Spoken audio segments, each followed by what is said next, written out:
Smiles Inc. is really a joint venture partnership, and it's not a corporate where everyone's interests are aligned. So if you sell your practice to a corporate, it's sold, it's gone, you've become an employee. Whereas with Smiles Inc., you've got an ongoing future, you're partnering with us, and together we can grow the business, and everyone's goals, visions and outcomes are aligned. Since starting my first practice in 2005, I've seen a substantial change in dentistry, but the key area has been the undersupply of dentists. Now fast forward to 2017, there's a massive oversupply of dentists, which has just led to huge increase in competitiveness. I've successfully built and sold my own dental practice, and I've successfully built and sold my own dental corporate. So I think I'm unique in Australia in understanding what the pros and cons are being a practice owner and being a corporate. I think being a practice owner, you just can't be an expert at everything. Now they've got to be marketing gurus, they've got to be social media experts, and they just don't have the bandwidth to manage these aspects as well as be fantastic dentists. Smiles Inc.'s business model, which centres around joint venture partnership, is not unique in terms of other areas and other sectors. So the ones that spring to mind is Flight Centre, that's a joint venture partnership. Another one is Specsavers. Another one is your IGA supermarkets. And interestingly enough, Bank of Queensland. So really what you're creating there is a local face that customers and patients will trust, supported by a big group that can provide that technology, that financial and training support. Smiles Inc. is really gestated from an entrepreneurial, smart, disruptive perspective, and I think like attracts like. I think I attract a team around me that wants to get an optimum outcome for both patients and clinicians and auxiliary staff. And I think there's some very clever people from other industries that can really turn dentistry on its head for the benefit of everyone. Smiles Inc.'s board is quite incredible in terms of its depth and experience.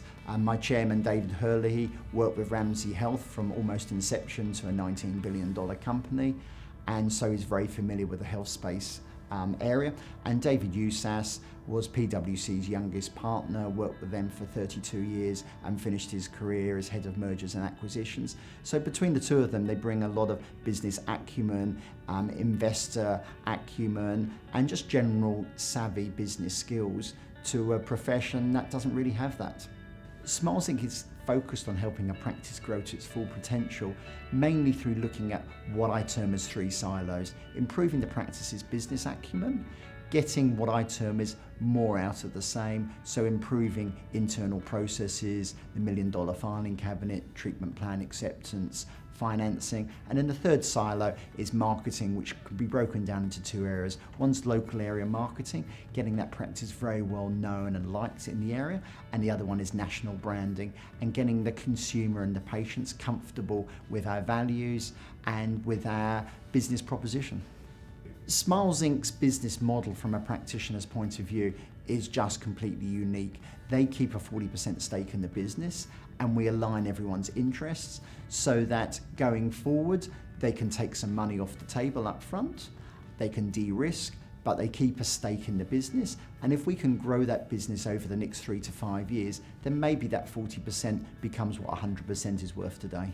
Smiles Inc. is very focused on having strong clinical standards across the group, and one of the easiest ways of bringing this in is just through collegiate. Every dental practice is an island at the moment and nobody's talking to each other, and some clinicians are doing some things very, very well and other things average. So if we can pull all that together, then I think we'll gradually eradicate the average and we'll raise everyone like a rising tide. Smiles Inc. is very focused on what dental practices we select, and one of the key criteria is we're looking for someone that's going to be a growth partner and someone that's still enthusiastic about dentistry and loves their profession, but maybe they're just a bit over all the other stuff that comes with running a small business in Australia. One of my favourite areas is getting more out of the existing. Let's look at the existing patient base, let's look at that $1 million filing cabinet, and let's find out why patients haven't come back. Many practices religiously record how many new patients came in that week, that month, but I've yet to see a single practice that records the 2-year anniversary of a patient not attending their practice. 2 years is the point where you've lost that patient. So really we should be looking at those 2-year anniversaries, contacting those patients and finding out why they haven't come back. And with that intel, then we can actually fix or get them to come back to see us, and I think that's incredibly powerful. We want to get people comfortable with the brand. We want to get them understanding that we offer a value proposition. And I personally believe that dentistry has just become stratospherically expensive. And I think we need to reverse that trend and do what Specsavers did to optometry. We need to bring dentistry back down to the wallets of the average person out there and not have it as this scary, expensive thing that needs to be done. I enjoy looking at a marketplace and working out what needs to happen for them to come to our business. And dentistry is fantastic. Everyone's got teeth. If they don't have teeth, they need teeth.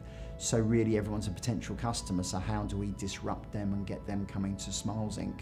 Smiles Inc is going to list on the Australian Stock Exchange, and partly because I think it's beneficial to all stakeholders, but also the investing public will have an appetite to invest in something that is medical, that is defensive, and almost recession-proof.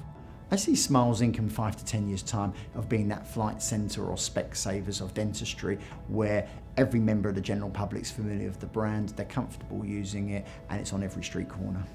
So really, Smiles Inc is the culmination of 12, 13 years of investment into this industry, and really I intend it to be the pinnacle of my career, and I absolutely love it, and I really want to leave a great legacy behind. The 3 things I would say to a dentist considering joining Smiles Inc are: let's revitalise your passion for dentistry, let's take some of your money off the table for you to enjoy or de-risk, and let's build a practice and a group that in 10 years' time we can stand back and be extremely proud of.